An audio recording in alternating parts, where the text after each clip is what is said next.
Afin de réaliser une nougatine amande, nous avons besoin de sucre semoule, de sirop de glucose et d'amandes hachées. Pour commencer, disposez dans une russe le sirop de glucose et le sucre semoule, puis faire chauffer le tout. La cuisson d'un sucre nécessite beaucoup de précautions, aussi bien en termes de sécurité qu'en termes techniques. Les cuissons de sucre s'échelonnent globalement entre 100 et 180 degrés, voire 190. Il convient donc d'être très vigilant. Pour réaliser la cuisson d'un sucre, il y a donc des précautions à prendre pour la mener à bien. Cuire dans un récipient très propre et sec. Souvent, il est préconisé un poêlon en cuivre, mais l'entretien est fastidieux. Évitez de remuer pour éviter que le sucre masse, c'est-à-dire engendrer la formation d'une masse opaque et visqueuse. Dans cette recette, la confection du caramel ne nécessitera pas d'eau. Le caramel demandera donc une attention particulière, mais ne passera pas par les stades de cuisson spécifiques à un sirop. Pour mes mots, le sucre semoule, seul, fond à 160 degrés. La recette contient du glucose et évitera que le sucre masse, c'est-à-dire qu'il forme une masse opaque et blanchâtre, très visqueuse, avec présence de cristallisation. Dans le jargon, on dit qu'on graisse un sucre. Plus précisément, on ajoute un produit ayant un effet anticristallisant. Attention, il ne s'agit pas là d'intégrer une matière grasse. Graisser un sucre, c'est donc ajouter un anticristallisant pour les cuissons élevées, avec du sirop de glucose, de l'acide citrique, de l'acide tartrique, de la crème de tartre, du vinaigre, du citron. Pour les cuissons sur le gaz, vérifiez que les flammes ne brûlent pas les contours du récipient. Pour les températures bien précises, contrôlez la cuisson avec un thermomètre. Il y a donc une panoplie de précautions à mettre en œuvre. Une cuisson de sucre se surveille avec attention, il est donc préconisé de ne pas l'oublier.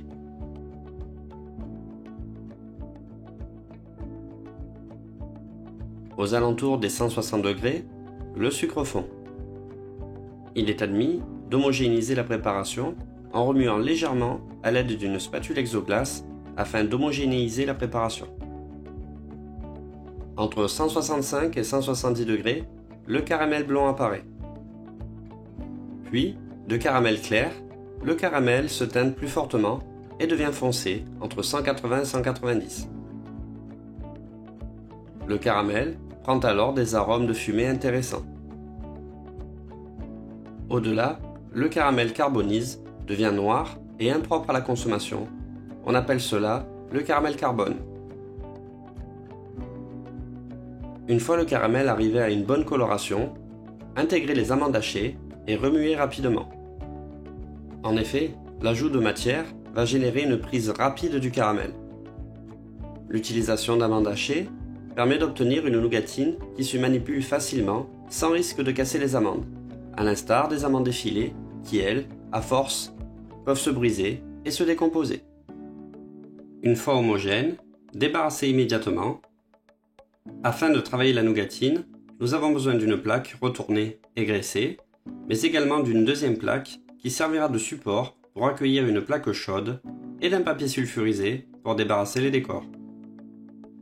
Posez une plaque chaude qui permettra de maintenir la nougatine à une certaine température en évitant qu'elle refroidisse trop rapidement. Coulez la nougatine sur la plaque chaude. Il sera important de travailler la nougatine chaude car dès qu'elle refroidit, elle se fige et devient cassante. Soyez précautionneux et faites très attention car la température du nougatine est assez élevée.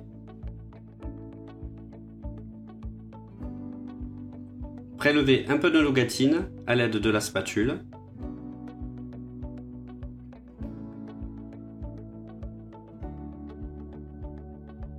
Abaissez la nougatine le plus finement possible à l'aide d'un rouleau.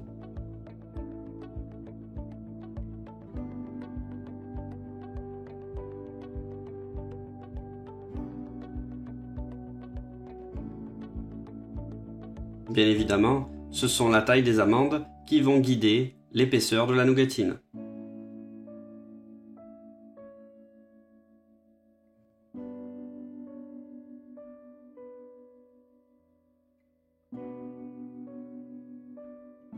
Pour faciliter le décollement de la nougatine, on peut s'aider d'un coupe-pâte ou d'une spatule.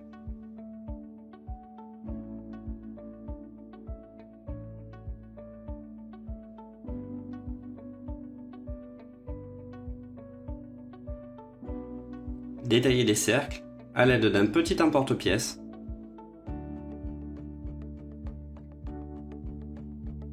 Ne pas hésiter à donner des coups de rouleau pour faciliter le détaillage.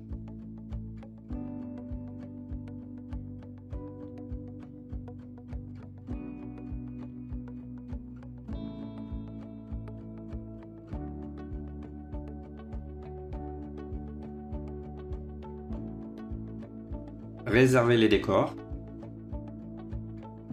Prélevez à nouveau de la nougatine.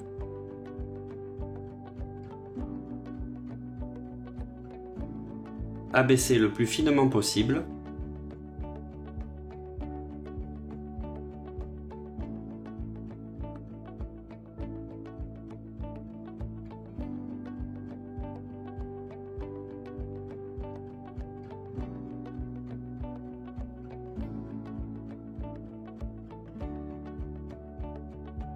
Réalisez un rectangle avec des embouts taillés en biais.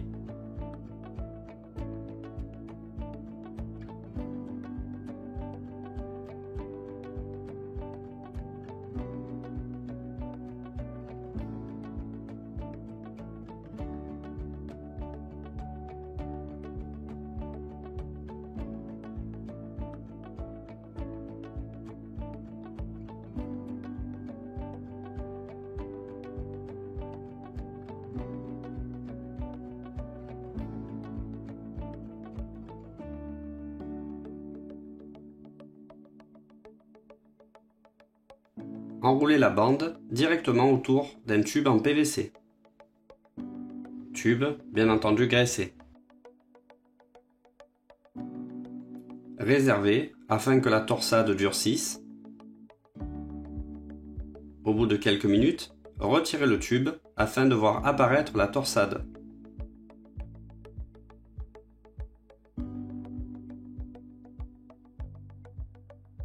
Si la nougatine devient trop dure, pour la travailler facilement, la remettre quelques minutes au four à environ 120 degrés de façon à la rendre plus malléable. Prélevez à nouveau de la nougatine et l'abaissez à l'aide d'un rouleau. Réalisez de nouveau un rectangle avec des embouts taillés en biais.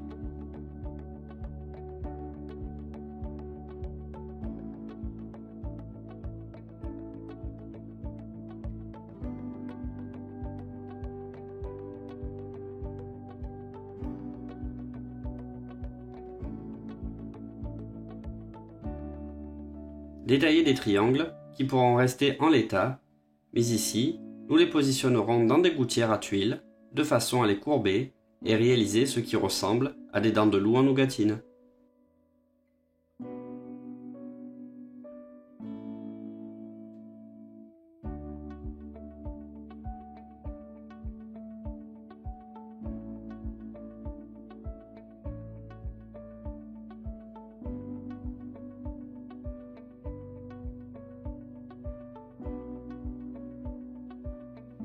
On peut également abaisser de la nougatine, puis détailler des disques et les entailler sur le centre, de façon à générer des demi-disques.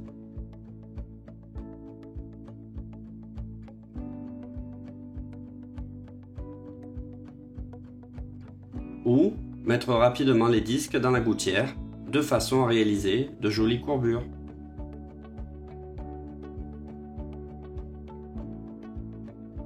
Afin de réaliser un disque ou un socle en nougatine, abaisser, puis détailler à l'aide d'un cercle entremets un socle. Ne pas hésiter à poser le cercle et donner des coups de rouleau pour détailler de la façon la plus nette possible.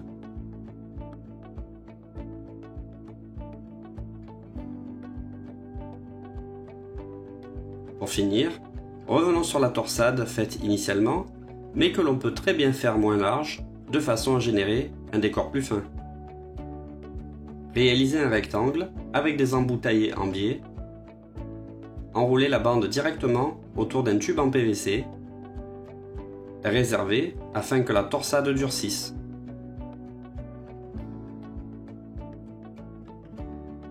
Ainsi, voilà une panoplie de décors en nougatine, et il en existe bien d'autres. On pourrait par exemple réaliser des décors très simples, comme des petits carrés, qui pourraient être vendus en sachet.